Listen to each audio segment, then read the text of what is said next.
అంటే కేసీఆర్కు ప్రతిపక్ష నేత హోదా ఉంది, జగన్కు ప్రతిపక్ష నేత హోదా లేదు.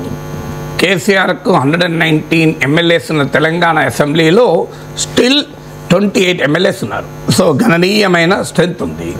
కానీ జగన్మోహన్ రెడ్డికి 175 ఎమ్మెల్యేస్ ఉన్నటువంటి అసెంబ్లీలో కేవలం 11 మంది ఎమ్మెల్యేలే ఉన్నారు.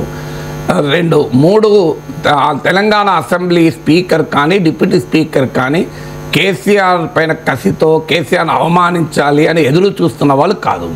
మీకు ఆంధ్రప్రదేశ్ అసెంబ్లీలో స్పీకర్గా డిప్యూటీ స్పీకర్గా ఉన్న అయ్యన్న పాత్రుడు కానీ మీకు రఘురామకృష్ణరాజు కానీ అదను కోసం ఆ సమయం కోసం ఎదురు చూస్తున్నారు జగన్మోహన్ రెడ్డి సంగతి తేల్చాలని.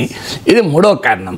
4వ కారణం ఏంటంటే కేసీఆర్కు కేటీఆర్ హరీష్ రావు ఈ రూపంలో ఒక బలమైనటువంటి ఎడమ కుడి భుజాలు ఉన్నాయి. కేసీఆర్ పైన ఈగ వాలితే AK-47లతో సమర్థవంతంగా షూట్ చేయడానికి కేటీఆర్ హరీష్ రావు లాంటి very effective legislators, powerful public speakers, so సమర్థవంతంగా ప్రభుత్వాన్ని కేసీఆర్కు అండగా ఉండి ఎడమ కుడి భుజాల్లాగా పోరాడగలిగేటువంటి దళపతులు కూడా కేసీఆర్ వెంబడి ఉన్నారు. జగన్మోహన్ రెడ్డి వెంబడి ఎవరున్నారు? సో ఆ ఉన్న 11 మందిలో కూడా జగన్మోహన్ రెడ్డి ఎవరికి అవకాశం ఇచ్చింది లేదు, వాళ్ళు పవర్ఫుల్గా తయారైంది లేదు. సో ఈ 4 కారణాలు ప్రధానమైనవి. ఇక 5వ ఫ్యాక్టరు కేసీఆర్ను రేవంత్ రెడ్డికి మధ్య ఉన్న పర్సనల్ అనిమాసిటీ ఉండొచ్చు. ఎందుకంటే రేవంత్ రెడ్డిని అసెంబ్లీ నుంచి పంపించేశాడు. సో రేవంత్ రెడ్డి కూడా ప్రతిజ్ఞలు చేశాడు.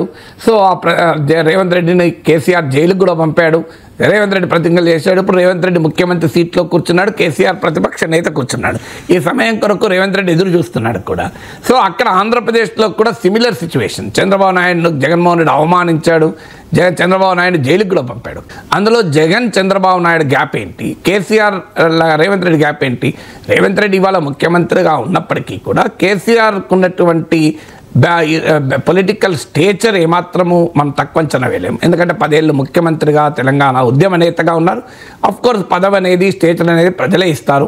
మీకు హిస్టరీ జాగ్రఫీ కాదు, నేను ఒప్పుకుంటాను. కానీ స్టిల్ హిస్టరీ జాగ్రఫీ ఒక పర్సన్కి ఉన్నటువంటి పొలిటికల్ స్టేటస్ను పూర్తిగా తీసేయదు. ఎన్నికల్లో గెలుస్తుంటాం, ఓడిపోతుంటాం.